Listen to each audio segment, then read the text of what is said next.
안녕하십니까. 오늘은 원래 지난주에 할 예정이었고, 지지난주에 이어서 일종의 실증적 접근에 대한 좀 이야기를 더 진행해 볼까 해요.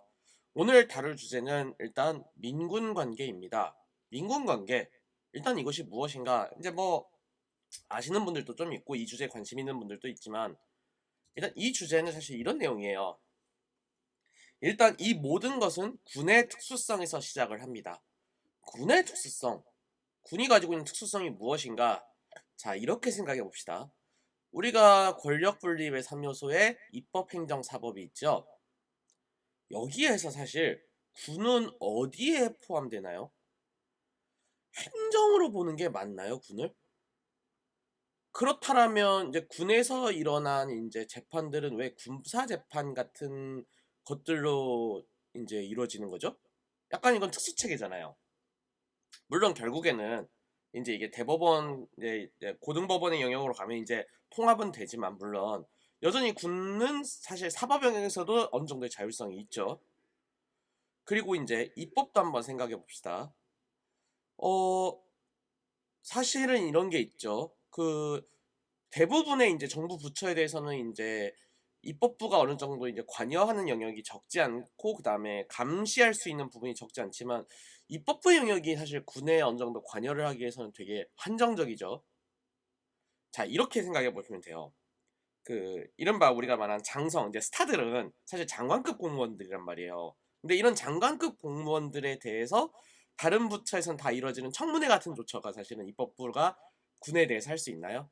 역시 안 되죠. 이처럼 인제 어떻게 보면 군이 가지는 조직의 특수성이 이런 이제 권력 분립의 3요소에서도 어디에도 포함이 안 되는 인제 그런 문제가 존재를 하고요. 그다음에 사회 구성의 3요소, 정부, 시장, 시민사회 여기에서도 군을 무조건 정부 영역에 넣는 게 맞나요? 이것도 애매해요. 물론 인제 시장과 시민사회에 군이 해당하지 않는 건 맞지만 군이 과연 정부에 모두 여기서 포괄이 되느냐. 이거 간단하게 설명은 안 되죠. 이거 약간 뭔가 다른 영역이 하나 존재하죠. 그래서 군은 어디에 위치하는가가 결국에는 군의 특수성의 문제를 언급되는 이제 주요 내용이라고 할 수 있습니다. 따라서 이러한 군과 민간과의 관계가 어떻게 맺어지느냐를 이제 다루는 게 민군 관계인데 이를 되게 좁게 보면 군과 정부와의 관계로 설명하기도 하고요. 좀 더 넓게 보면 군과 사회와의 관계로 설명되기도 합니다. 즉, 민군 관계는 사실은 작게는 군과 정치와의 관계, 넓게는 군과 사회가 어떤 식으로 관계를 가지는가를 이제 설명하는 그런 개념이라고 할 수 있겠어요. 여기에는 사실 하나의 원칙이 존재합니다. 이른바 이제 문민이 군을 통제한다라는 문민 통제의 원칙이 있어요.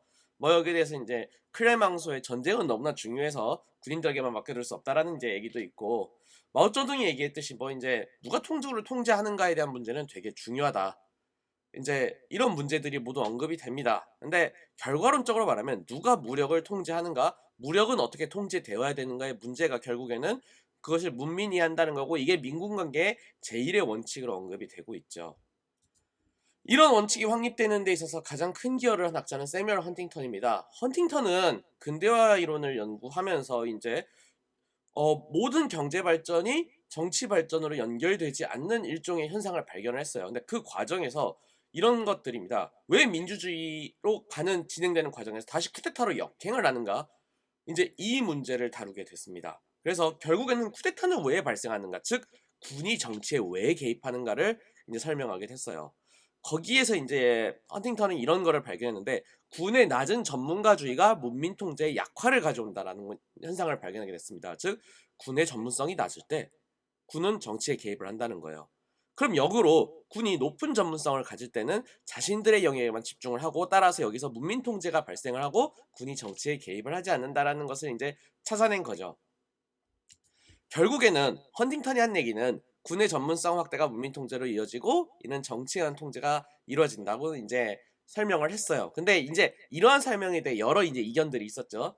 헌팅턴의 시대에서도 야노이츠 같은 학자들이 이제 이에 대해서 비판을 하기도 했고요. 알프레드 스테판 같은 학자는 군의 전문가주의가 단일하지 않다고 했어요. 이런 전문가주의도 있고 이런 전문가주의도 있다. 그러니까 뭔 얘기냐면 군이 자신의 영역에 집중하게 할 수 있는 전문가주의도 존재하지만 동시에 정치의 참여를 확대시키는 전문성도 존재를 한다라고 이제 주장을 했습니다. 그리고 사실 이런 게 있어요. 우리가 이제 50년대 60년대와 달리 지금의 군은 사실 전문적인 영역이 되게 큽니다. 즉 군밖에 알 수 없는 영역들이 되게 많이 있어요. 이것에 대해서 현재 문민 통제는 사실 주인 대리인 모델로 나타난다는 이제 피버라는 학자의 설명도 존재합니다. 정부는 군을 통제하고 권한을 위임하지만 이는 어떤 구조로 나타나면 군이 높은 전문성을 가지고 있기 때문에 일종의 자율성을 가지고 그것에 대해서 군 내부의 이른바 어떤 정책적 행태나 군의 정책 설계들이 나타나지만 동시에 민간에 대한 권위를 인정하는 형태로 나타난다. 그래서 이제 주인 대리인 모델로 이제 민군 관계를 보고 문민 통제를 해석해야 된다는 주장들이 있어 왔습니다. 자, 이제 이게 이제 민군 관계와 문민 통제의 이제 대표적인 연구들인데요. 이것에 대해서 이제 대시라는 학자나 그러면은 우리가 이제 지난주에도 살짝 언급했던 위협과 문민 통제는 어떤 관계를 가지는가를 이제 집중적으로 연구를 했어요. 그 결과 이제 대시는 이제 다음과 같은 틀을 이제 도출을 해냈는데 일단 내부 위협과 외부 위협이 모두 높으면 사실 이거는 불확실하고 외부 위협만 높을 때는 민간의 우위가 나타난다고 했습니다. 사실 이게 사실 되게 독특한데요.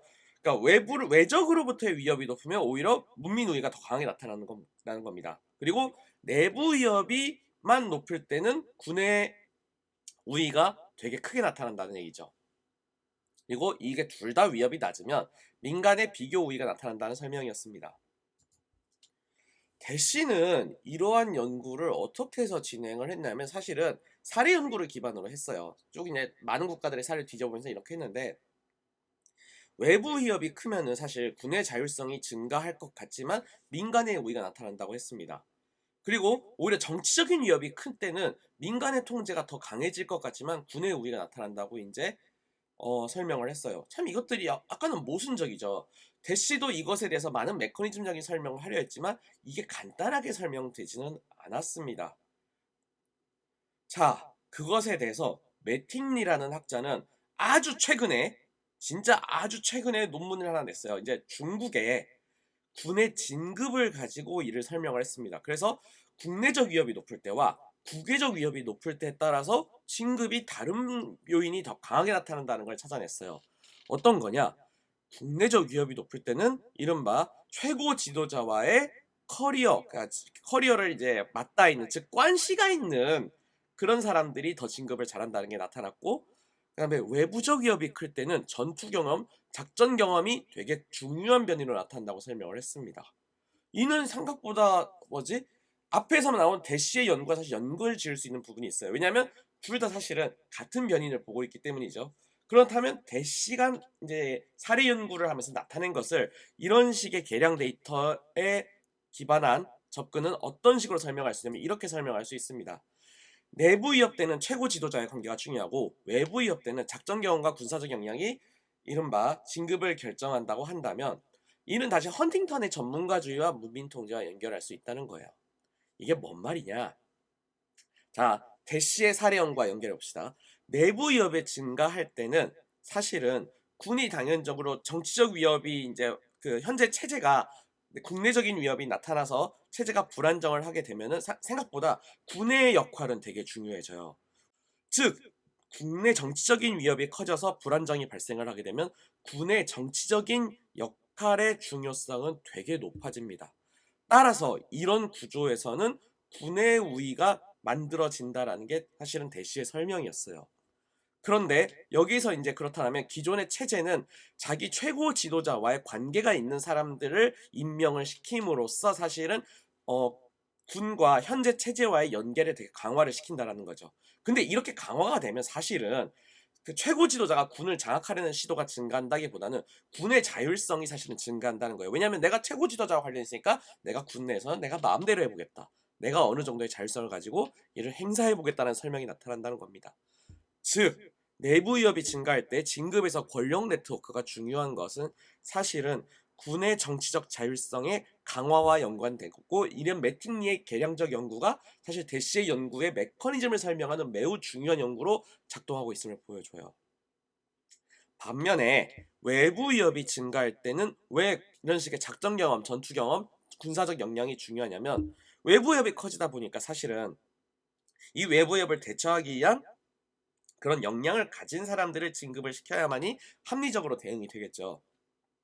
따라서 이 과정에서는 군에만 어떻게 보면 집중해 있고 군의 역량에만 집중되어 있는 사람들이 진급을 하게 됩니다. 그렇게 진급을 하게 되면 당연히 이 사람들은 정치적으로 어떤 영향력을 행사하는 데는 제한적이기 때문에 따라서 문민우리가 만들어내는 메커니즘이 형성된다라는 것이에요.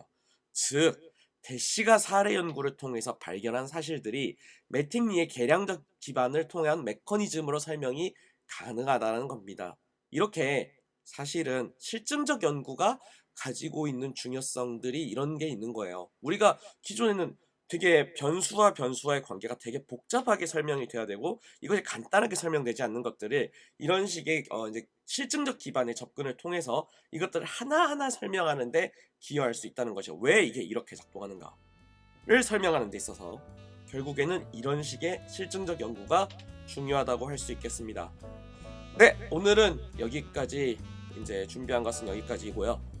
늘 구독과 좋아요 이제 해주시는 분들에게 감사드립니다. 좋은 하루 되세요.